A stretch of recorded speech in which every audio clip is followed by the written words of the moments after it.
here, but which lane is it going to come from, and which team is going to give it over to the opponent? Now, onto Lex, because obviously when you kill Chano's Wolves, you get those XP orbs, so really you're kind of feeding over that level 15 cap a little bit quicker. This pick, to me, questionable.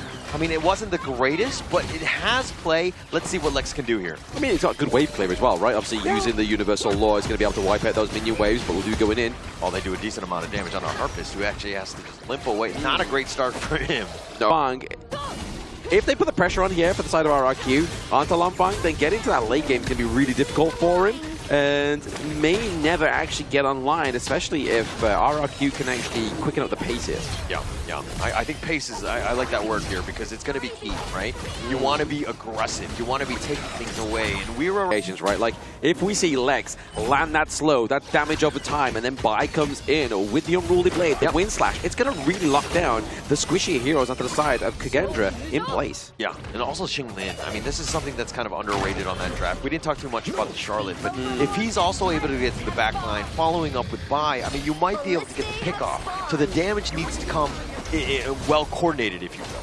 Yeah, I mean, the way that they can get a little bit more damage here onto the side of RRQ is if they are successful in terms of getting this Tyrant, but as you just noticed there, Harpist gets to the 4-minute mark, gets that Doomsday onto the board, a little bit of a early game power spike. Yeah, but the Tyrant now, it's going to be picked up by Bai. He ensures he gets it, and Ihan's looking for those slashes, but not too much. Weira going very deep. He's actually been stunned, but he's going to be chased. Wind Slash on top of him, but Weira tanky enough to get on out. Yeah, that's scary, right? Like, the amount of damage that happened onto a 6-6-3 that really just drew him from that team fight. Yes, RRQ was able to get the Tyrant, but it's losing nobody at the same time is a good effort, but this minion, it could be enough for the side of Kagendra just to take this T1 down there. Yeah, again, I mean, 5 minutes into this game, not a single kill. I mean, the Tyrant being picked up, just the teams are like working around one another. Yeah. Nobody's really willing to go in for the team fight because they know now is not the time. Everyone's stepping on eggshells. That's what's happening here with these team fights. Nobody wants to commit because nobody wants to be the first blood. Nobody wants to give over the extra bit of gold. But yeah,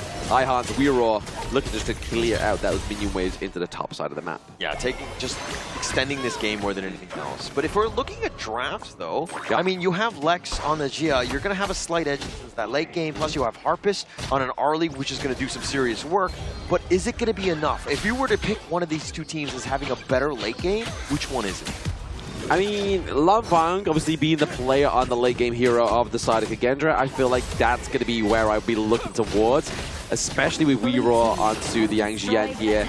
Maybe just pop in that Destructive Deluge from Senko, right, is really going to kind of like turn the tides of this fight. And if you have the Venomous Staff as well, Bai is not going to have the greatest time in terms of that the healthiest HP reduction regen on that Duin, so it's going to kind of like just seep him into that death state. Yeah, for me, it's kind of like about Bai just being the tanky frontliner. He doesn't really need to do the damage. No. You have the other guys that can kind of follow up, but you need to be able to get in there and just disrupt people, stun knock them, and for the rest of the team, like Harpist, to just pick them off. Yeah, Stunlock could be the potential here for the side of RRQ, but now defending that top side of the map here is going to be Lanfang, making sure they don't get that pressure into the clash lane, which obviously Kagendra has already been very successful at, but I feel like now is just tending the chickens, making sure you've got all your resources going for you, making sure you get your Azure Golem, and then maybe getting a bit of a dunk here, just trying to get a dive onto somebody. Weira is looking a bit trigger happy. Yeah, looking to be very happy in that sense. I mean, he wants to fight, but I think that for now, Kagendra on the side, they're like, yeah. We got to hold up. We got to, as you're saying, tend your chickens. We got to just farm what we can right now. We'll get there. Like, we don't want to just fight this because we're not really an early comp. But now Bai is going to be over the wall finding it. And with that Universal Law, just zoning them away. They find Bai, but he's going to be just kind of walking off of this one. And both of these teams, they're fighting, but they're really not a lot of damage that's being expended on both sides. Exactly. I mean, it was nice there of Senko, right? Popping the Destructive Deluge over the Ode, so obviously they wouldn't be able to heal onto the Dolia there. Just kind of have a greater HP regen into the back line. But right now, Lou taking a lot of damage, maybe just kind of trying to like phase check this buy.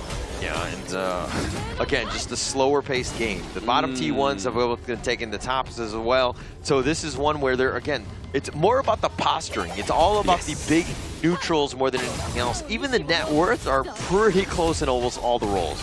I mean, do you blame Kagendra for taking a shorter game or a slower game here after they had such a dominant game number 1 and then lost it? They really don't want to do that again. Yeah, but you know, if you had that lead, you take an advantage. But now with this draft, it's a little bit different. They're not able to find it, but they find 663, and that's going to be a pickoff, and that goes the way of Lan Feng. That's going to open things up. Kagendra on the prowl. They're going to just continue chasing, but they're not going to really find anything. Qinglin and Bai, just too much speed.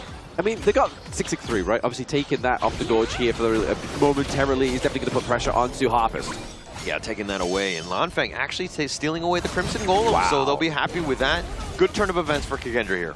Yeah, they were able to find a possible opening, but at the same time, it's at the detriment of RRQ, right? The fact is that they never contested or took the fight to Kagendra, meant that Lan Feng's been having a easy game just to farm up and get as much resources as possible. And Lan Feng, he's got to be kind of, I mean, hitting himself, like in the sense that, like in game 1, didn't have. I mean, he was 9-1-1. Yeah. But the one time he died was the time that Kagendra like lost, right? Yes. So he's like, okay, I gotta play a perfect game. I cannot die a single time. I need to carry this team to victory. Maybe it's a little bit too much weight on his shoulders, right? I mean, that can definitely kind of crush a player in this competition because they have so much going for them and they have so much expectations from either the coach or themselves to perform and get their team into a further state within the KIC 2025. But right now, both teams fighting around and posturing. Oh, they found Qinglin. They had the numbers advantage. He was continuing to fight 1 versus 3. The rest of the team were not there to help follow up. And now with Heaven and Earth mode, Bai taking a decent amount, who has to Unruly Blade, but they have the Universal Law to kind of just deal with the minions. But look at how Ihans is taking advantage of that space. Yeah, just basically demolishing that T2 at the top side of the map here as well. But RRQ, respectively, and in a mirror fashion, almost got the T2 down to the bot side here, especially with the help of the minions, but they've really got to kind of put an eye on that top side of the map for RRQ. They don't want to lose their T3 this early. Yeah, I mean, they can't. I think that would be an absolute disaster. It's only 10 minutes in this game. This game is very close, even still with like a 3K net worth lead in favor of Kagendra, but they find the target that is Bai. He wasn't able to get out, and now 663 is on the run. They get the pick off, and Weira is starting to turn it up, and this is why Yang Jian is just a meta pick at this point. A meta pick at this point, and they're not even got the Dolia, you know? Like, they don't need that kind of double in and out, diving onto the back line. They don't need the double ultimate here. They are proving that a standalone Yang Jian pick is not that bad. It's not that bad. It definitely has its place, especially when you have Weira piloting. And I think that they're going to be in a fine spot. Yes, if you had that Dolia Celestial Melody, it takes it to the next level, but it's still good enough as long as you're picking the right moments. That's the whole thing about Honor of Kings as well, right? Picking the right moments, making sure that you aren't kind of just spamming your skills. Because if you spam your skills on something like the Yang Jian, or you don't get the last hit or kill onto a creep and it doesn't refresh that skill quick enough, you've then kind of just denied yourself maybe a potential team fight play. Yeah. Making right decisions and good ones is a huge part of Honor of Kings, something that I do not do well myself. But here we go. Bai, he's going to Unruly Blade on back. He's going to get to safety. Now Kagendra looking to siege the top lane. They've got to put a stop to this one, obviously. Sending Arpis there just to get the gold from the minions, but also just a quick decimation of that minion wave. He's really going to put that space to breathe here for the side of RRQ. I feel like they just need to put some pressure into the bot side of the map, right? Like, try and make a little bit of a play macro-wise. Yeah, macro-wise, but I mean, Kagendra, on the other hand, they're just going for the mid lane, they're taking the Crimson, or they're looking to contest, but they're just like running it down at this stage. They have a bit of an advantage here. Yeah, forcing away using that Sorin shot is going to be a good call here for the side of Kagendra, getting the T3 top side of the map as well. Maybe trying to force this lonely Canyon minion into that T3 into the mid, but not quite going to get it. Yeah, RQ are going to just hold on this one. They lose the top T3, but Kagendra using the space, turning it into a Shadow Overlord, assuming that they're not contested here. I feel like they will be contested, right? Like, RRQ, they can't let them just take a Shadow Overlord, but they did. They did. It's all thanks to the team of Kagendra. Yeah. I mean, 663 got a little bit low, so they were like, oh, okay, actually, we can't really fight into that. Nobody's really in position to make the proper play. And Kagendra, you know, getting away with it. Getting away with murder is going to be Kagendra in this game number 2. They did it in game number 1 as well, right? So I don't feel like fully commit to this idea that Kagendra is going to win game number 2 because of what happened in game number 1. Yeah, all eyes are on Lanfeng, right? If he dies, we got a problem, right? RRQ have that opportunity to come back in this one, but Lanfeng, he hasn't died. His position's been great. He's been doing a lot of damage as well. I feel like they're really going to rely on Xinling to try and get the dunk onto Lanfeng, right? Because anybody else finds it very difficult. Yeah. And this is the kind of the problem that I have with this Gia pick is that, yeah, you have Universal Law, but the cooldown's kind of long, and now, like, the waves just clearing in. Like, really, how much damage can you do? I mean, we can see that obviously he's level 17, so Sanctification has to be placed onto one of the heroes of RRQ. I've got a feeling it's Harpist, considering he's like 2 levels ahead of the buy, and that's going to be really good here for the side of RRQ. Yeah, mid T3 going to be going down. Harpist is, of course, your win condition. He is the guy, but losing the bottom one as well. Now the base wide open, RRQ, all hands on deck on defense. The defense has to be good here by the side of RRQ because you no longer have any higher ground turrets, which is going to be a problem here.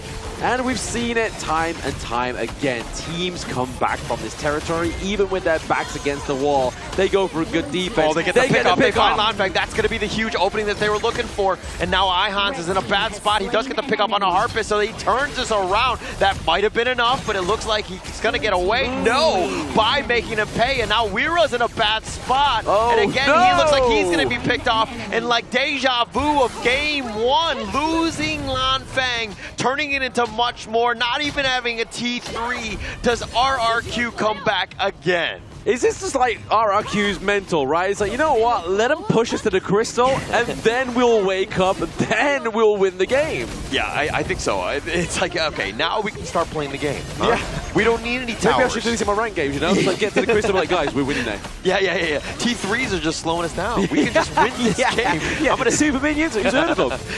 Yeah, they're going to pick up the Shadow Tyrant. That will help them. RRQ in a similar fashion, down about 4K. This is still very different from game 1. Very, very different. But I mean, even though we joke about, obviously, RRQ coming back around about the crystal, it means that they still have to try and send somebody back to clear out the minion wave. I mean, it's going to be good for Harpist in terms of getting that gold back up, but he's almost 6-slotted, right? He's probably potentially looking to go for something like that Sun Chaser towards the end. Yeah, and actually net worth-wise, he's like on top of Lanfeng in terms of where they are. 300 gold difference is nothing at this point. Yeah. So they have their moments. It's going to be coming down to, again, Lanfeng, does he get picked off? Only time will tell, right? If he gets picked up again, that's it. That's going to be the trouble here for the side of Kagendra, but they're using a Destiny counter. Yeah, but the Unruly Blade negating most of this, the Universal Law, but this is a situation where RRQ are, like, they step outside of the base, but with all the lanes pushing, it's kind of hard to continue. Now is the time. Senku, the passive in a bad spot, and Harpist making him pay. Bai is getting a little bit low. He has a little bit of shields, and no, Lanfeng slicing him down. And now Ihans looking for the flank, not really going to go. Kagendra still, it's 4-on-4. We got some RRQ chanters in the venue as well. They clearly have amassed some fans in the Philippines as well, but now it's going to be their chance to prove them right again and again and again. But Ihans doing a lot of damage, taking a lot of damage. He's taking a lot. He's actually going to be gone on, and it looks like Harpist finding him out, but Harpist gets a little bit low himself. He's going to trade his way of life, but he takes away Lanfeng, and 3 members down from Kagendra, and RRQ again looking to come back, but Lex has to run all the way back to deal with the minions. Kagendra, what are we doing? Why are we allowing this? Like, what's going on? We said it literally like moments ago. Hey, RRQ, if you just take out Lanfeng, you're going to be good. And they've done it back-to-back times. Yeah, I mean, Harpist is like a sniper. He knows Noto. But now with this Overlord potentially going to look to go, he dives over the wall, and Bai gets the Overlord with that Universal Law. Bai is being focused. He gets picked off. Lanfeng finds him, and now Ihans gets picked. Harpist is still up. He's going to do his damage, but he's going to trade his life away. 2 members down from RRQ. 663 down. And now they've got Lex as well, and Kagendra with 4 members. It looks like they're going to march down mid and take this game. This is all down to Shinlin. It kind of reminds me of Boom's last game against APG, but it might just take a little bit too long here for Shinlin to come back. He has the Sage Sanctuary, but there's too many minions, and the crystal goes to Kagendra. Finally, they were able to close that game out, but it looked bad.